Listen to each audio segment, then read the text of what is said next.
नमस्कार, स्वागत है आप सभी का डीडी न्यूज के इस खास बुलेटिन एक्सप्रेस 100 में, जहां हम आपके लिए लेकर आते हैं राजनीति, मनोरंजन, देश दुनिया, खेल और व्यापार जगत की सभी बड़ी खबरों को एक्सप्रेस यानी कि फटाफट अंदाज में। मैं हूं आपके साथ भावना नैयर, तो देखिए खबरें तेज रफ्तार से।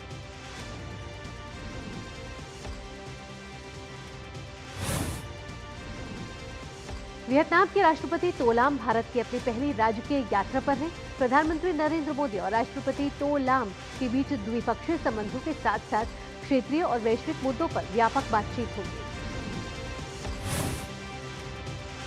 वियतनाम के राष्ट्रपति की राष्ट्रपति द्रौपदी मुर्मू से भी मुलाकात होगी। ये यात्रा भारत और वियतनाम के बीच बहुआयामी और मजबूत द्विपक्षीय संबंधों को और सुदृढ़ करेगी। वियतनाम के राष्ट्रपति का यह दौरा ऐसे समय में हो रहा है जब भारत और वियतनाम अपने व्यापक रणनीतिक साझेदारी के 10 साल पूरे कर रहे हैं। चुनाव आयोग ने पश्चिम बंगाल के मुख्य सचिव, पुलिस महानिदेशक और राज्य में तैनात केंद्रीय सशस्त्र पुलिस बलों को पोस्ट पोल हिंसा के प्रति जीरो टॉलरेंस अपनाने के निर्देश दिए हैं। मुख्य चुनाव आयुक्त ज्ञानेश कुमार ने निर्देश दिया है कि किसी भी सूरत में कानून व्यवस्था नहीं बिगड़नी चाहिए और उपद्रवियों को बिना देरी के गिरफ्तार किया जाए।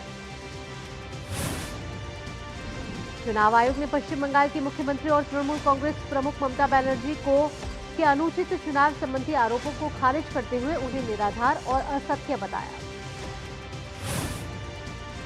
पश्चिम बंगाल के मुख्य निर्वाचन अधिकारी के कार्यालय ने कहा है कि मतगणना प्रक्रिया पूरी तरह स्वतंत्र, निष्पक्ष और पारदर्शी तरीके से सभी निर्धारित नियमों और कानूनों के अनुरूप संपन्न हुई। पश्चिम बंगाल में आए जनादेश के बाद मुख्यमंत्री ममता बनर्जी ने पद छोड़ने से इनकार कर दिया है। इस पर पश्चिम बंगाल भाजपा अध्यक्ष समित भट्टाचार्य ने कहा कि संविधान में इसका प्रावधान है, जो कुछ भी होगा संविधान के दायरे में ही होगा। भाजपा प्रवक्ता समित पात्रा ने ममता बनर्जी के बयान को अराजक टिप्पणी बताया। समित पात्रा ने कहा कि ये बयान चिंता का विषय है, क्योंकि देश के लोकतंत्र में सत्ता का हस्तांतरण हमेशा शांतिपूर्ण तरीके से होता रहा है। भाजपा सांसद राहुल सिन्हा ने पश्चिम बंगाल की मुख्यमंत्री ममता बनर्जी के इस्तीफे नहीं दूंगी वाले बयान पर कहा कि ये जनतंत्र का अपमान है। भाजपा नेता दिलीप घोष ने कहा कि जनता ने ममता बनर्जी को 15 साल का समय दिया, लेकिन उन्होंने भ्रष्टाचार और हिंसा के अलावा कुछ नहीं किया। उत्तर प्रदेश के मुख्यमंत्री योगी आदित्यनाथ ने पश्चिम बंगाल विधानसभा चुनाव के परिणाम पर कहा कि जो भी दल जनता की उपेक्षा करेगा, उसका सुपड़ा साफ होना तय है। पश्चिम बंगाल के विधानसभा चुनाव में भाजपा की प्रचंड जीत के बाद सरकार के गठन की तैयारियां तेज हो गई हैं। साथ ही मुख्यमंत्री कौन होगा, इसकी चर्चा भी तेज है। 9 मई को बंगाल में नई सरकार का शपथ ग्रहण समारोह आयोजित किया जाएगा। पश्चिम बंगाल में भाजपा की जीत पर कोलकाता में जश्न का माहौल है। आम लोगों ने कहा कि पश्चिम बंगाल में सरकार बदलना बहुत जरूरी था। चुनाव आयोग ने असम, केरलम, पुदुचेरी, तमिलनाडु और पश्चिम बंगाल में नई विधानसभाओं के गठन की अधिसूचना संबंधित राज्यों और केंद्र शासित प्रदेशों के राज्यपालों और उपराज्यपालों को भेज दी है। केंद्रीय मंत्रिमंडल ने सर्वोच्च न्यायालय न्यायाधीशों की संख्या संशोधन विधेयक 2026 पेश करने के प्रस्ताव को मंजूरी दे दी है। इस विधेयक का उद्देश्य सर्वोच्च न्यायालय में न्यायाधीशों की स्वीकृत संख्या को वर्तमान 33 से बढ़ाकर 37 करना है। प्रधानमंत्री नरेंद्र मोदी ने एक्स पर कहा है कि मंत्रिमंडल का महत्वपूर्ण निर्णय, जो हमारे देश की न्यायिक संरचना को मजबूत करने और लोगों को शीघ्र न्याय सुनिश्चित करने से जुड़ा है। केंद्रीय गृह मंत्री अमित शाह ने कहा कि उच्चतम न्यायालय में न्यायाधीशों की संख्या बढ़ाने के लिए मंत्रिमंडल द्वारा मंजूर संशोधन विधेयक से त्वरित न्याय को बढ़ावा मिलेगा, गरीब और दूर दराज के याचिकाकर्ताओं को राहत मिलेगी और संवैधानिक मामलों के समाधान में तेजी आएगी। भारत की मौजूदा ब्रिक्स अध्यक्षता के तहत श्रम और रोजगार पर दूसरा ब्रिक्स एम्प्लॉयमेंट वर्किंग ग्रुप का 2 दिवसीय बैठक कार्यक्रम आज से तिरुवनंतपुरम में शुरू होगा। विदेश मंत्री डॉक्टर एस जयशंकर सूरीनाम के पारामारीबो पहुंचे। विदेश मंत्री डॉक्टर एस जयशंकर ने एक्स पर कहा कि विदेश मंत्री मेलविन बोवा से मिलकर बहुत अच्छा लगा, हमारी बातचीत का इंतजार रहेगा। विदेश राज्य मंत्री कीर्तिवर्धन सिंह न्यूयॉर्क दौरे पर हैं। संयुक्त राष्ट्र महासभा द्वारा आयोजित दूसरे अंतर्राष्ट्रीय प्रवासन समीक्षा मंच में पैनलिस्ट के रूप में शामिल हुए। इस दौरान प्रवासन से जुड़े कई जरूरी मुद्दों पर चर्चा हुई।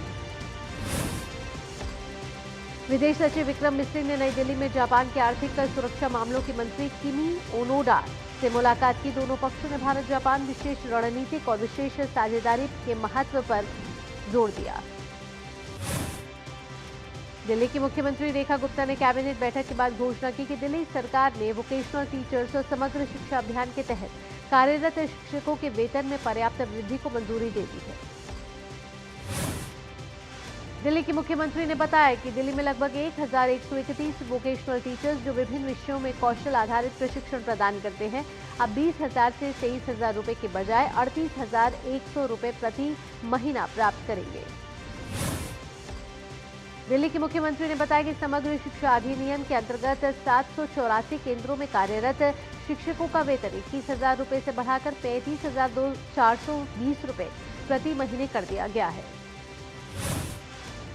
दिल्ली पुलिस ने एक अंतर्राष्ट्रीय साइबर धोखाधड़ी करने वाले गिरोह का भंडाफोड़ कर उत्तराखंड से 5 आरोपियों को गिरफ्तार किया है। आरोपी ऑनलाइन निवेश धोखाधड़ी में शामिल थे। बिहार के मुख्यमंत्री सम्राट चौधरी ने मुख्यमंत्री आवास को लेकर बड़ा फैसला किया है। राजधानी पटना स्थित मुख्यमंत्री आवास, जिसे एक अणे मार्ग के नाम से जाना जाता था, उसका नाम बदलकर लोक सेवक आवास कर दिया गया है। राजस्थान के मुख्यमंत्री भजनलाल शर्मा ने कहा कि यात्रियों के लिए अधिक सुविधाजनक बनाने के लिए उद्देश्य से बस टर्मिनलों का पुनर्विकास किया जाएगा। राजस्थान के मुख्यमंत्री भजनलाल शर्मा ने गंग नहर प्रणाली से जुड़े क्षेत्रों में व्यापक स्तर पर जन भागीदारी सुनिश्चित करते हुए पूरे वर्ष गतिविधियों का संचालन किए जाने के निर्देश दिए हैं। हरियाणा में आगामी मानसून और भीषण गर्मी को देखते हुए 14 मई को 13 जिलों में राज्य स्तरीय बाढ़ मॉक ड्रिल आयोजित की जाएगी। उत्तराखंड स्थित यमुनोत्री, गंगोत्री, केदारनाथ और बद्रीनाथ धामों में ग्रीष्मकालीन दर्शनों के लिए कपाट खोलने के बाद से मंगलवार तक कुल 7,61,831 श्रद्धालु पहुंच चुके हैं। मध्य प्रदेश के मुख्यमंत्री डॉक्टर मोहन यादव ने दताना में साइलो गेहूं खरीद केंद्र का दौरा किया और किसानों से बातचीत की। मध्य प्रदेश के मुख्यमंत्री डॉक्टर मोहन यादव ने कहा कि ब्रिक्स देशों के कृषि मंत्रियों का सम्मेलन 9 से 13 जून तक इंदौर में होने जा रहा है। 21 देश के मंत्री सम्मेलन में होंगे शामिल। विदेश राज्य मंत्री पवित्रा मार्गरेटा 8 से 15 मई तक कोस्टा रिका, होंडुरास, बेलीज और डोमिनिका की यात्रा पर रहेंगे। वे कोस्टा रिका में सैन जोस में राष्ट्रपति लौरा फर्नांडिस डेलगाडो के शपथ ग्रहण समारोह में भारत का प्रतिनिधित्व करेंगे। सड़क परिवहन और राजमार्ग मंत्री नितिन गडकरी ने नई दिल्ली में तमिलनाडु, पुदुचेरी और गुजरात में राजमार्ग रखरखाव के लिए कुछ स्तरीय समीक्षा बैठक की अध्यक्षता की। जनजातीय कार्य मंत्री जुएल ओराम ने नई दिल्ली में कुछ स्तरीय बैठक की अध्यक्षता की। बैठक में देश भर में एकलव्य मॉडल आवासीय विद्यालयों के निर्माण कार्य को प्रगति की समीक्षा की गई। उत्तराखंड के बनभूलपुरा में फरवरी 2024 में हुई हिंसा के आरोपियों की जमानत सुप्रीम कोर्ट ने रद्द कर दी है। सुप्रीम कोर्ट ने आरोपियों को 2 हफ्ते में सरेंडर करने का आदेश दिया है। उधमपुर के डिप्टी कमिश्नर मिंगा शेरपा ने अमरनाथ यात्रा की तैयारी पर कहा कि यात्रियों के लिए सुविधाएं बढ़ाने पर काम किया जा रहा है, जिसमें बेहतर सुरक्षा व्यवस्था और अलग अलग ठहरने की जगह बनाना शामिल है। मध्य प्रदेश के जबलपुर स्थित बरगी डैम पर हुए दर्दनाक क्रूज हादसे को लेकर न्यायपालिका ने कड़ा रुख अपनाया है। प्रथम श्रेणी न्यायिक मजिस्ट्रेट की अदालत ने मामले में स्वतः संज्ञान लेते हुए क्रूज चालक और अन्य क्रूज सदस्यों के खिलाफ तत्काल एफआईआर दर्ज करने के निर्देश दिए। एनआईए ने आईएसआईएस से जुड़ी साजिश के मामले में एक डॉक्टर समेत 3 लोगों के खिलाफ आरोप पत्र दाखिल किया है। उनके खिलाफ सार्वजनिक स्थानों पर जैविक जहर का इस्तेमाल करने संबंधी साजिश में शामिल होने का आरोप है। ओडिशा के मुख्यमंत्री मोहन चरण मांझी ने अहमदाबाद में आयोजित ओडिशा इन्वेंटर्स मीट पर कहा कि उनका राज्य देश के पूर्वी क्षेत्र में एक शक्ति के रूप में उभरने के लिए तैयार है। पंजाब में भटिंडा पुलिस ने भटिंडा ग्रामीण विधानसभा क्षेत्र में आम आदमी पार्टी के सोशल मीडिया प्रभारी हरतेज भुल्लर के खिलाफ महिला उत्पीड़न के आरोपों के बाद एक आपराधिक मामला दर्ज किया। नीति आयोग ने सेंट्रल प्रभारी अधिकारी पोर्टल का शुभारंभ किया। इसका उद्देश्य वास्तविक समय में शासन को मजबूत करना, विभिन्न हितधारकों के बीच समन्वय बढ़ाना और योजनाओं का लाभ अंतिम छोर तक पहुंचाना है। और आइए अब सीधा रुख करेंगे राष्ट्रपति भवन का, जहां वियतनाम के राष्ट्रपति भारत दौरे पर हैं और उनका औपचारिक स्वागत किया जा रहा है।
श्रीमान, अंतर सेना सम्मान गार्ड निरीक्षण के लिए हाजिर है।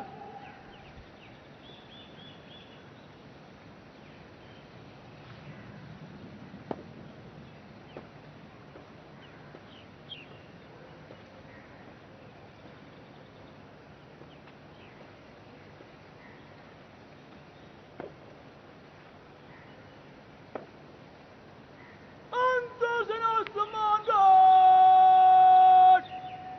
बगाल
वियतनाम के राष्ट्रपति तो लाम भारत के दौरे पर हैं और राष्ट्रपति भवन में उन्हें गार्ड ऑफ ऑनर दिया गया है और अब से कुछ देर बाद प्रधानमंत्री नरेंद्र मोदी के साथ उनकी द्विपक्षीय वार्ता भी है। इसी के साथ एक्सप्रेस 100 में फिलहाल इतना ही। देश और दुनिया की बाकी खबरों के लिए जुड़े रहिए डीडी न्यूज़ के साथ। दीजिए अनुमति। नमस्कार।